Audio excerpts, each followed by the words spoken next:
He was mid-sentence. My uncle, my mother's eldest brother, a quiet man who spoke slowly and chose his words, was sitting across from me in the compound in Nsukka, telling me something about the rains, and then he stopped. Not a pause. A complete stop. The kind that changes the quality of the air around it. I was 9 years old. I looked where he was looking. On top of the outer compound wall, in the last light of the evening, there was an owl.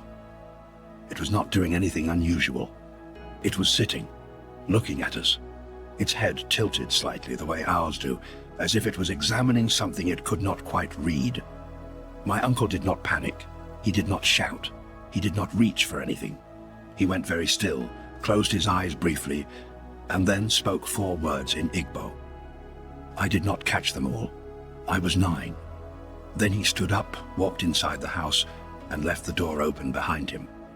He never left the door open at night. The next morning, I asked my mother what the bird had meant. She looked at me the way she sometimes did when a question was either too small or too large to answer quickly. Then she said, "It means something hasn't been answered." I did not understand that. I filed it somewhere in the back of my mind the way children file things that adults say: present, unresolved, waiting. 30 years later, I was in a graduate seminar at SOAS, 3rd year, pre-Islamic Arabian religion, a Tuesday afternoon in winter, fluorescent lights, the smell of cold coffee, and I came across a word, Hamah. And something that had been waiting for 30 years suddenly became clear. Let me show you what I mean, because this is not a video about animal superstition. It is not a video about folk omens or cultural fears. It is a video about something the people who originated these traditions actually believed they meant. And what they believed is far more precise and far more strange than what the omen has become in the hands of time. When Solomon received the gift described in 1 Kings chapter 4, verse 33, the text uses a specific phrase. He spoke of beasts, and of fowl, and of creeping things, and of fish. The Hebrew covers the full taxonomy of creation: Behema, Oph, Remes, Daga. The rabbinical tradition, working through this passage in Pesikta de Rav Kahana and Ecclesiastes Rabbah, consistently reads the phrase about birds, Waidaber al-Hauf, not as poetic decoration. They read it as a specific ability. Nachmanides, writing in the 13th century, distinguishes 2 methods Solomon had mastered: acoustic interpretation, reading the actual sounds of bird calls, and visual interpretation, reading flight patterns, wing spreading, direction of movement. This was not metaphor. Nachmanides describes it as a practical system. Solomon did not love birds. Solomon could read them. And then the Quran says something that took me years to fully understand. Surah An-Naml chapter 27 verse 16. Suleiman speaks to his armies and says, Olimna Mantiq al-tayr. We have been taught the Mantiq of birds. Now, Mantiq. That word is the classical Arabic translation of Aristotle's Organon, his treatise on logic, his systematic framework for drawing valid conclusions from evidence. Mantiq is not poetic gift. Mantiq is not whispering. Mantiq is not vague spiritual sensitivity. Mantiq is the logic of birds, a non-human logical framework. Al-Zamakhshari, one of the great classical Quranic scholars of the 11th century, rejected any metaphorical reading of this verse.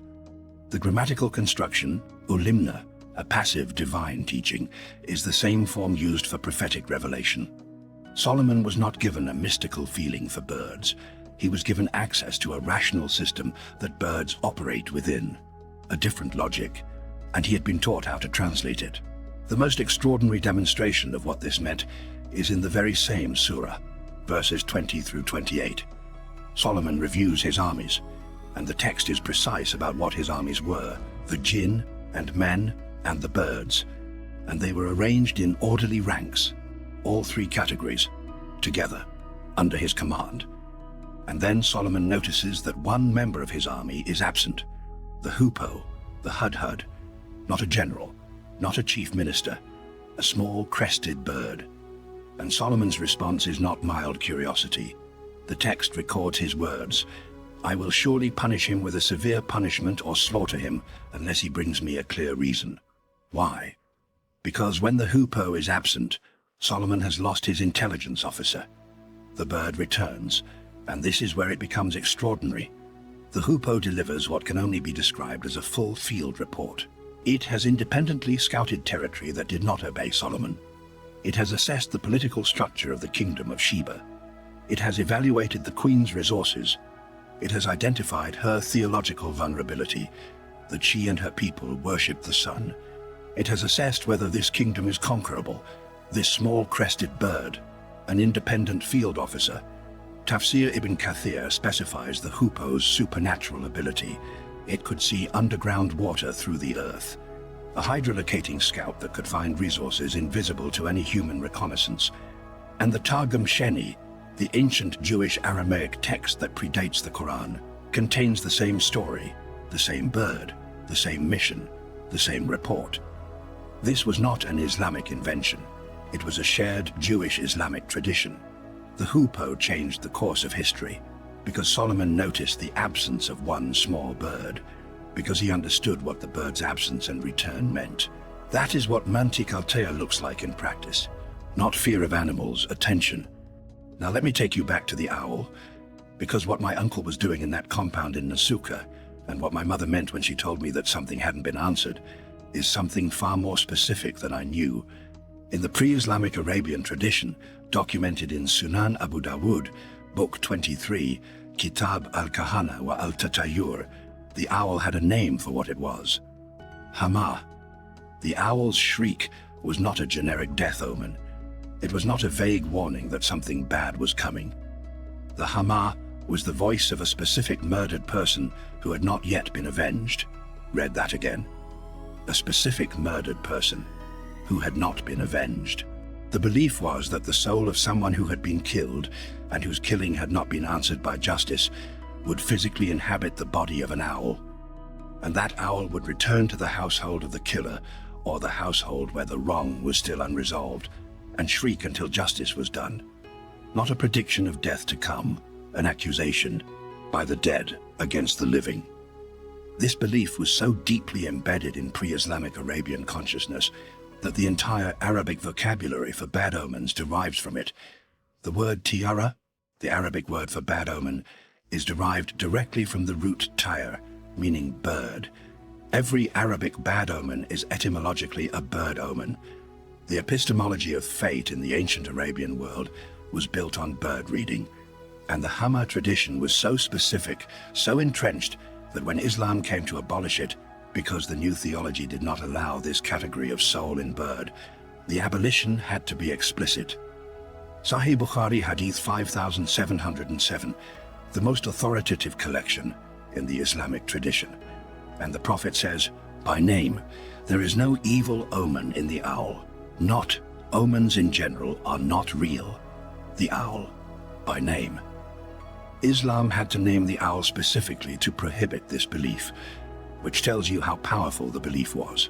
So when you hear an owl near your home tonight and feel a chill at the back of your neck, you are not reacting to superstition. You are reacting to a 3,000-year-old legal accusation system. Something in your inherited instinct is doing exactly what the tradition was designed to do, making you stop and ask, is there an unresolved wrong in this household? Something that hasn't been answered?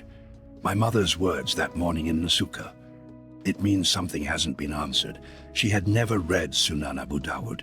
She had never heard of the Hamah tradition. She did not need to. The tradition had traveled through her grandmother's grandmother's grandmother, losing its name and its history, but keeping its meaning. And my uncle had heard it and done exactly what it prescribed. He had spoken a declaration, the protective prayer. And he had left the door open, demonstrating that the household was not sealed against accountability. He was not afraid of the owl. He was responding to what the owl was saying. That is the difference. The Talmud adds another layer. Tractate Berakot, 57b, the most detailed Jewish taxonomy of night omens in the classical tradition. The Talmud describes the general rule about birds. Most birds, when they appear in dreams or in reality as signs, are auspicious. Bird signs are generally good, but it specifies the exceptions. All kinds of birds are auspicious, except an eagle owl, and an owl, and a curfewi. The exceptions are all nocturnal. Their timing, night, and their sound, frightening, disqualify them from the general positive rule. This is important. The Talmud is not saying the nocturnal birds are cursed. It is applying a logical principle.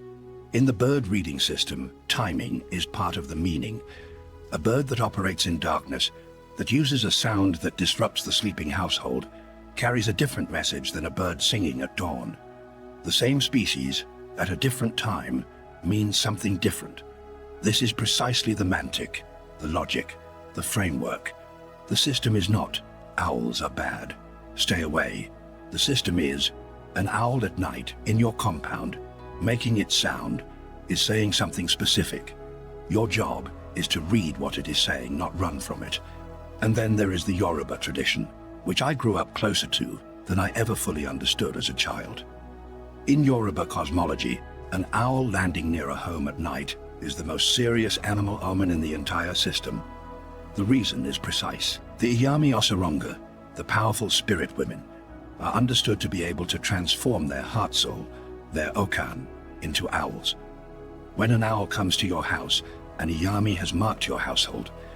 The Ifa literary corpus categorizes owls among the Awon Elai, the bird people, the spirit carriers.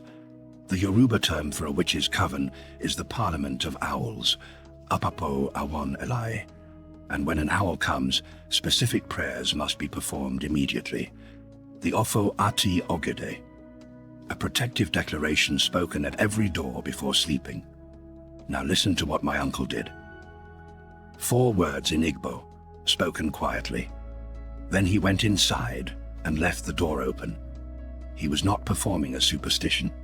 He was doing what every version of the ancient night omen tradition prescribed, a declaration of the household's openness to accountability, a spoken prayer of protection, and a physical demonstration, the open door, that nothing in this household was sealed against what needed to be resolved.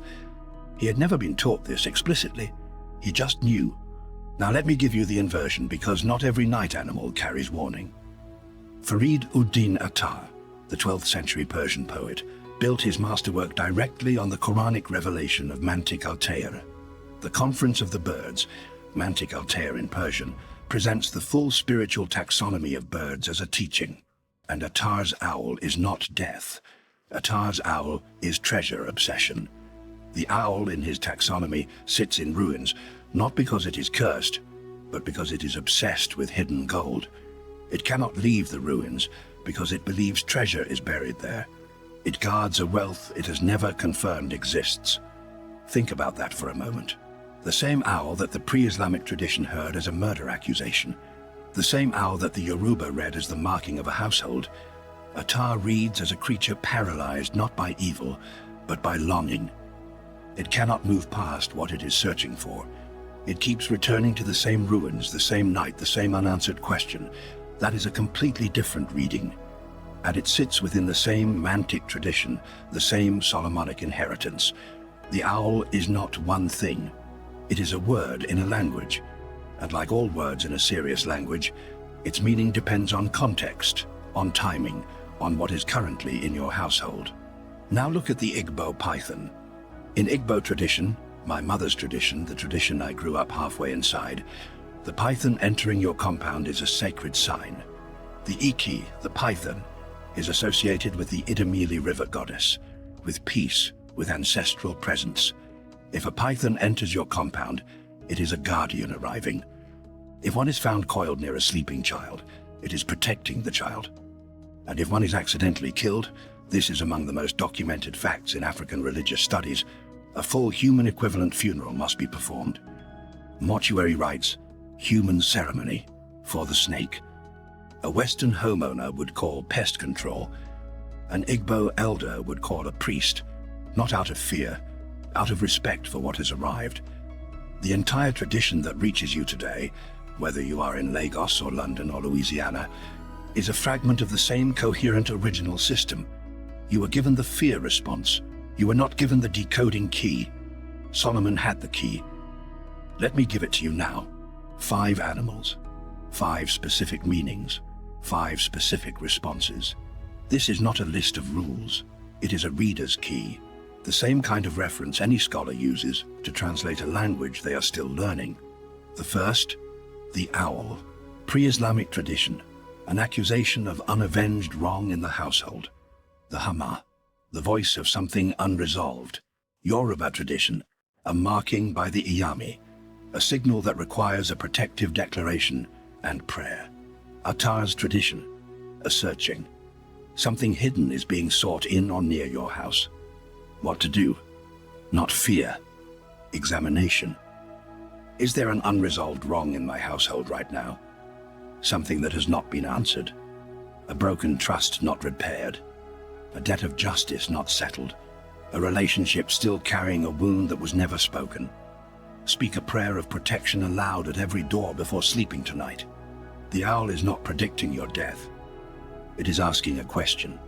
The second, the hoopoe, or any crested, distinctive bird that appears in an unusual place at an unusual time. The Quranic tradition, Solomon's most trusted intelligence officer, a messenger carrying information you need. It arrives precisely when Solomon had a question that needed answering. What to do? Note what problem was on your mind when you saw it, what question you were carrying, what situation in your life currently has no clear answer. The bird did not arrive to comfort Solomon. It arrived carrying information. The question is whether you are paying enough attention to recognize what the information is.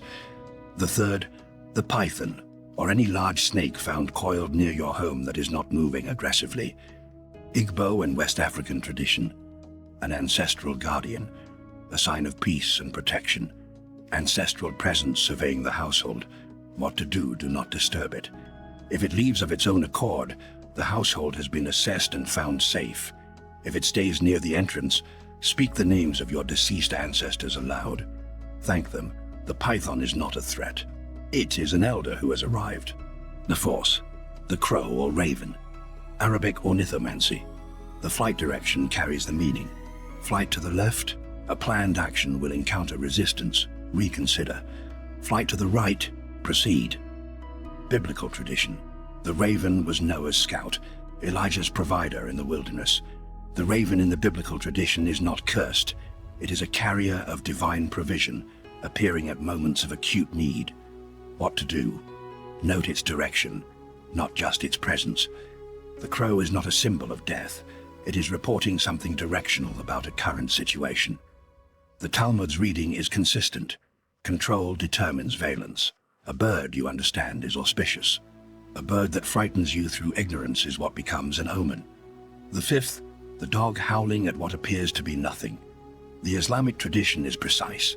Sunan Abu Dawud records the instruction. When you hear the braying of donkeys or the barking of dogs at night, seek refuge in God, for they see what you do not. The dog is not warning you about itself. It is pointing at something. Animals perceive what is not visible to human senses. The dog does not howl at nothing. What to do?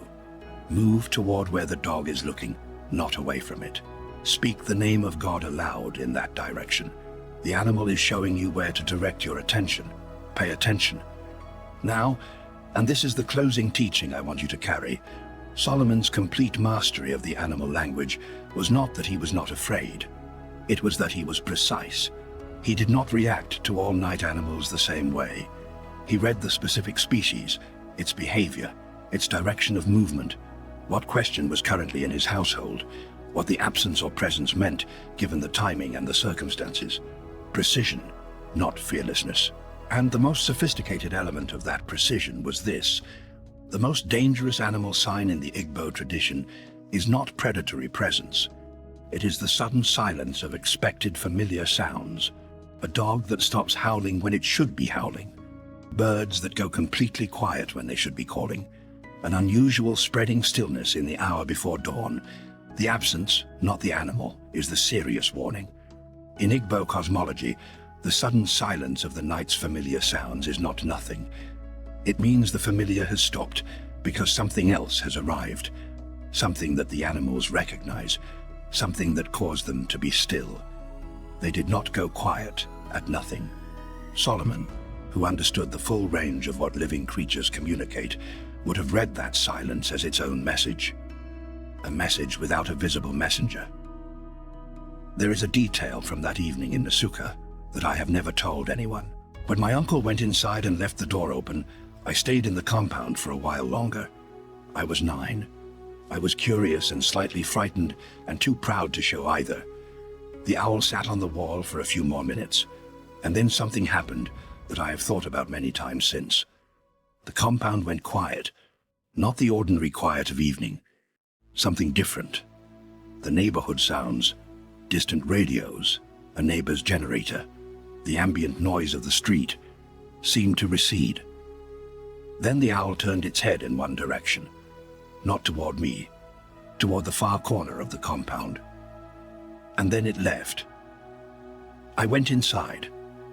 My uncle was sitting in the main room with the door still open, reading. He looked up. He did not ask me if I had been afraid.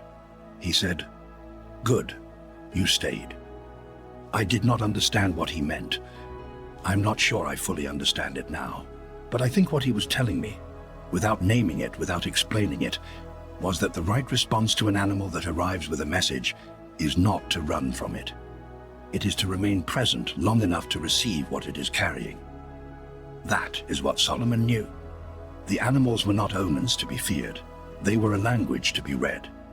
And he had been taught the logic of it, the Mantiq, the framework that makes the reading possible.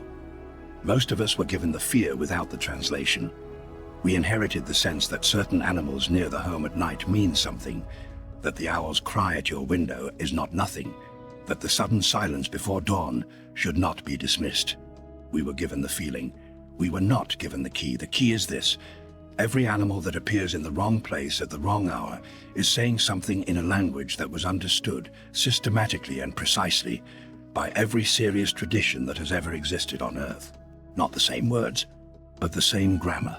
An accusation or a question from the owl, intelligence from the hoopoe, ancestral peace from the python, a directional report from the crow, a pointing toward what is not yet visible from the dog, and from the silence, the arrival of something that all the animals already know is there.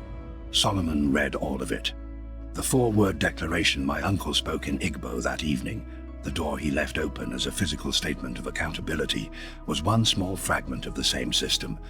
He did not know it was the same system. He just knew what to do. His grandmother had known, and her grandmother before her. The next time an owl calls near your house at night, do not search for death omens. Ask yourself the question the tradition was actually asking. Is there something in this household that has not been answered? An unresolved wrong, an unspoken truth, a relationship still carrying a wound that was never named out loud. If there is nothing, if your household is clear, your conscience clear, your relationships honest, then you do not need to be afraid. The owl is asking a question. You have the answer. Speak a prayer of protection at each door tonight, and sleep. But if there is something you know is there and have not addressed, the owl is not predicting anything. It is asking when you are going to answer it. That is what my mother meant, not a warning. A question from something older than the fear of it. And remember the closing note of the system. The next time it goes unusually quiet at night, when the familiar sounds stop and the stillness spreads in a way that is different from ordinary silence, note it. Do not dismiss it. Animals do not go silent at nothing. Solomon understood the full range: presence, behavior, direction, and silence. The silence was its own message. And of all the messages in the animal language, the spread of unexpected quiet in the dark may be the one that most deserves your attention. Something arrived that the animals already know is there. Whether you acknowledge it is your choice, but you were not meant to miss it. That is what Solomon knew. What you do with it tonight is up to you.